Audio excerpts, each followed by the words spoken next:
skyline of the Lebanese capital Beirut, a city at war.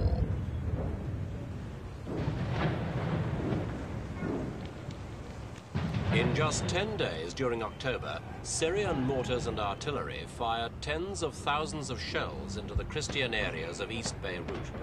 The Syrian troops had been welcomed by the Christians when they intervened in 1976 to end the civil war, but now they've turned their guns against the Christian positions, turning East Beirut into a battered enclave. Buildings have been reduced to ruins, water and electricity supplies knocked out, and thousands of casualties added to Lebanon's toll of killed and injured. It all means that any common ground between the Syrians and the bulk of Lebanon's Christians has disappeared.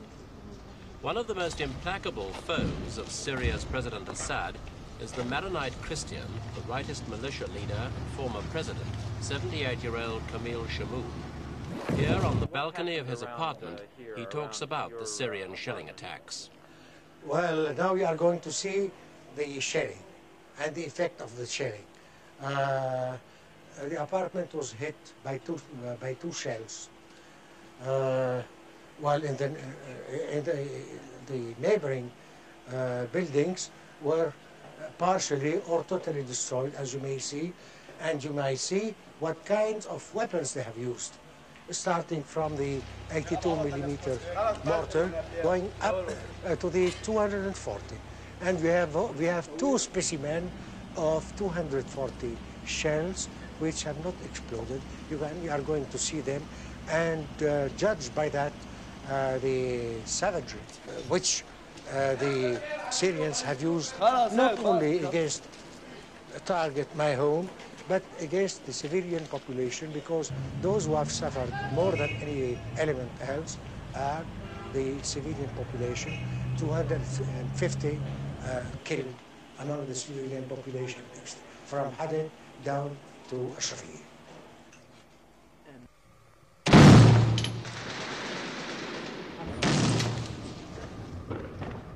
The Christian militia in the city, numbering about 3,500, were determined to fight on amid the ruins. They fought Muslim leftists and Palestinians in the civil war. Now they face the Syrians, who form the backbone of the Arab deterrent force. Officially, the Syrians are acting in the name of the Lebanese government and with the backing of most Arab states. But tell that to Beirut's beleaguered Christians and you'd get a rude reply. With courage. As gunfire echoed all around, one of the Christian militiamen found a moment to give us his views. Just a moment, sir. Not the best conditions for an interview, but during a lull he was able to talk about the Christians' feelings on the latest How far away fighting. are they from you? We are about 90 yards far from there, from the Syrians. And I don't know why the Syrians are fighting us. Because I don't know if the Syrian soldier asks himself why he is fighting in Lebanon, why he is away from his men, his people, his children, his wife, why he is in Lebanon fighting this peaceful country, this peaceful people here.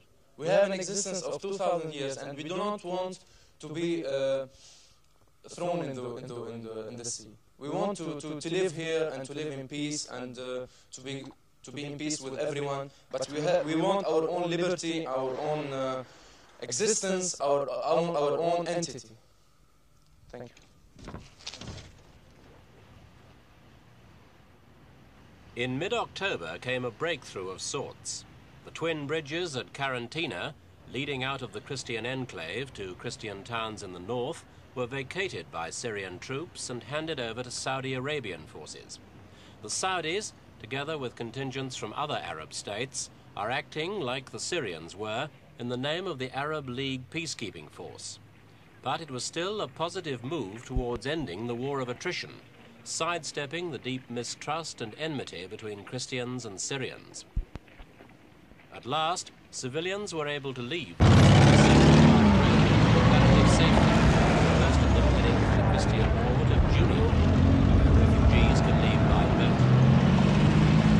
Saudis also took took over other strategic points around the city, and their presence helped to establish a reasonably successful ceasefire.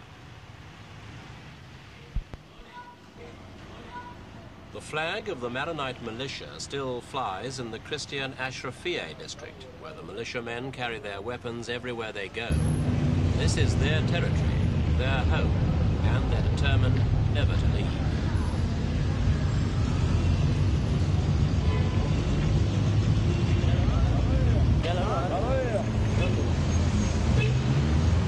According to an 8-point plan outlined by Arab foreign ministers, the militia must be disarmed by force if necessary, but the Christians will never lay down their arms while they're still surrounded.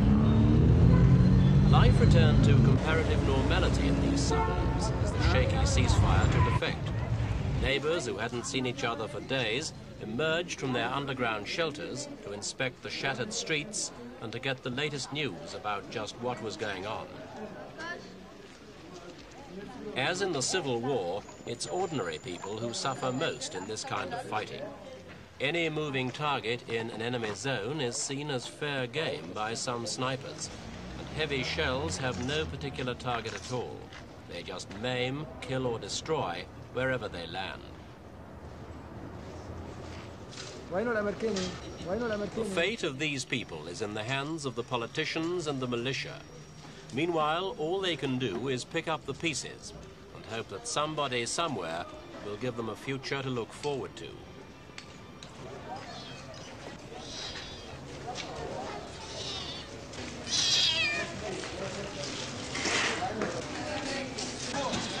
On the military and political side, these people are represented by the various Christian parties and militia groups and their leaders, who include veterans Kemil Shimon and Pierre Gemayel. As a final resort, they were allegedly planning a partition of the country to set up a Maronite state along the Syrian border with Israeli backing.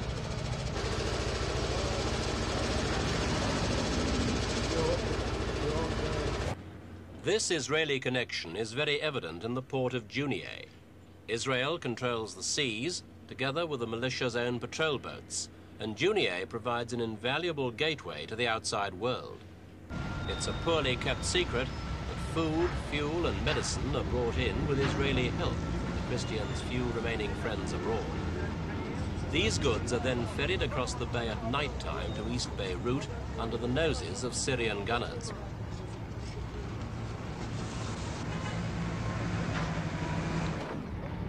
Night time, too, is the time when casualties are brought out of the city, where the hospitals have suffered as badly as other buildings from shelling attacks. There were said to be more dead than injured at one period. Because proper treatment wasn't available, many people just died of their wounds.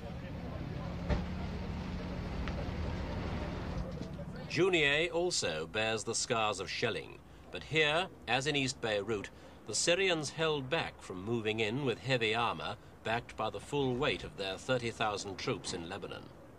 Involved in peace talks with Egypt, Israel was prepared to ignore the Syrian bombardments. But if East Beirut or Junieh had fallen, things would have been very different, and the Middle East could have been on the brink of another war. As it is, the Syrians' aim seems to be to destroy the Christians' morale and to destroy East Beirut's effectiveness as a power base.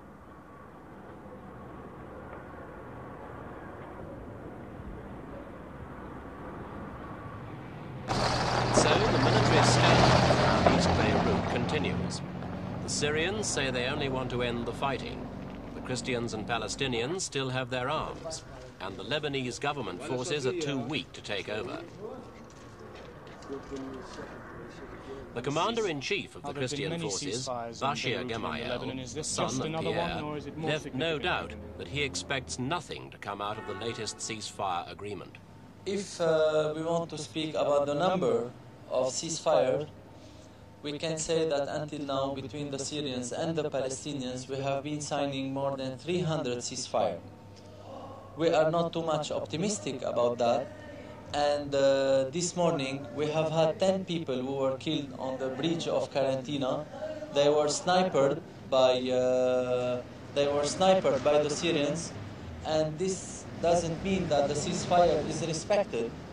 And on the other hand, we know that the Syrians now, when they were shelling 5,000 shells per day, they need now a kind of ceasefire or to calm down a little bit the fire in order to bring more ammunitions and new stocks, mainly to their artillery. We understand that it's the Security Council at the unanimity who have decided to ask for the ceasefire, but we know that usually when a decision is taken at the unanimity, it doesn't mean that it's too much important, otherwise no unanimity can be done. And with the Syrians, we cannot expect their parole and their word to respect any agreement. How long do you think the Christian population of Beirut can hold out against the Syrian encirclement? Well, don't ask this question, because we refuse it and we reject it. We are here and we will live here and we will resist as long as we need and as long as it's required for our own survival in Lebanon. We don't have the choice. We have the sea behind us and we have the Syrians inside our towns and our villages. We don't have the choice but to resist. So what will be the end?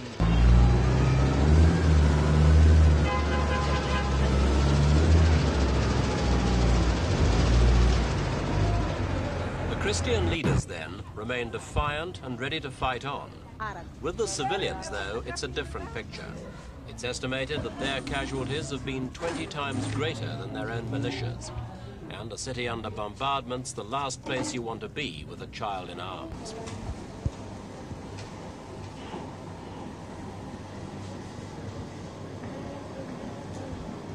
About 300,000 Maronites have become refugees. Their homes, schools and businesses have been destroyed. Seeing their plight, it's easy to forget that during the Civil War, it was their protectors, the rightist militia, who destroyed the Palestinian refugee camp of Tel al-Zatar on the outskirts of the capital and who drove Muslims from their homes. Given the chance, with the Quarantina bridges open again, more and more of the remaining civilians are loading up their belongings and heading out of the city. The fighting's left them exhausted, hungry and frightened. They've simply had enough, and their hope now is to join friends and relatives who've already fled, perhaps in Cyprus, Athens and other places around Europe, or as far away as Canada and Australia. Their homes and lives are in ruins, so for them the war is over. There's nothing to stay on for.